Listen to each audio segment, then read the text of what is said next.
এই ভাইয়ার সাথে একটা ছবি তুলেছিলাম আমি গত সপ্তাহে। আমার ছোট ছেলে, ওর নাম ওমর। এটা কেন বলছি আপনাদেরকে? কতগুলো কারণে।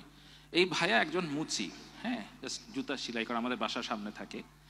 আমি ওনাকে একদিন দেখি যে প্রচন্ড বৃষ্টি হচ্ছে নিচে, এবং সে বৃষ্টির মধ্যে ওনার সেদিন জ্বর ছিল এবং উনি ঠিকমতো কাজ করতে পারছিলেন না, সম্ভবত সেদিন খাওয়া দাওয়া করেনি তিনি।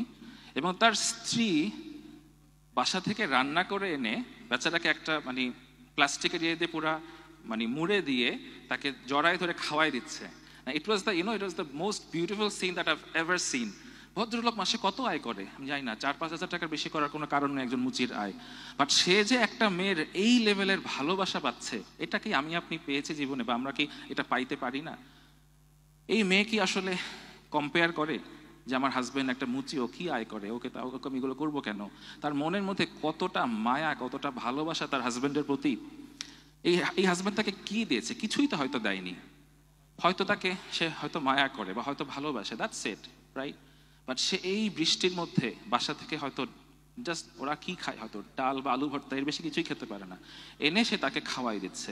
And it was the most beautiful scene that I've ever scene. যে আমার কাছে মনে হয়েছে যে এই লোকটার সাথে আমি একটু কথা বলে, যে ভাই আপনার মধ্যে কি আছে যে আপনার স্ত্রী আপনাকে এত ভালোবাসে। And this should be the goal of our life. যে সাকসেস বলতে মানুষ অনেক কিছু মনে করে, যে আমার অনেক গাড়ি থাকবে, বাড়ি থাকবে, বাট সাকসেস বলতে আসলে আমি অ্যাটলিস্ট বুঝি যে আপনার প্রতিদিন ঘরে ফিরে আপনার মনে হবে যে আমার মনটা ভালো। অ্যান্ড আপনার মনটা ভালো হওয়ার জন্য হয়তো আপনার ফ্যামিলিটা ভালো থাকাটা খুবই জরুরি। Having all the ups and downs in our life, right? This is Y family first.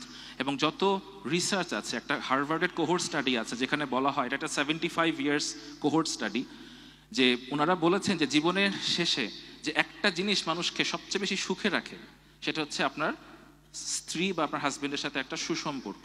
খুব রোমান্টিক সম্পর্ক তার কথা তারা বলেনি, সুসম্পর্ক। এবং ওনারা বলে যে টাকা পয়সা জীবনে সুখ অবশ্যই নির্ধারণ করে, বাট একটা পর্যায়ে গেলে টাকা আসলে সুখ বাড়ায় না। বরং আপনার হাজবেন্ড বা ওয়াইফ আপনার সাথে কি আপনার বয়স যখন 60-70 হবে, সে আপনার পাশে থাকে কিনা, এটা আপনার জীবনে অনেক অনেক অনেক বেশি জরুরি। সো আমাদের অনেকেরই কিন্তু এই ভাইয়াটার মতো ভাগ্য নেই।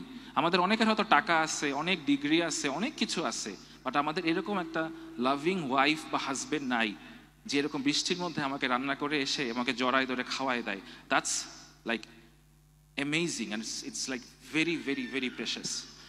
আমার কাছে মনে হয় এই জিনিসগুলো না একটু ভাবা উচিত, যাতে করে আমরাও এরকম একজন লাইফ পার্টনার পাই।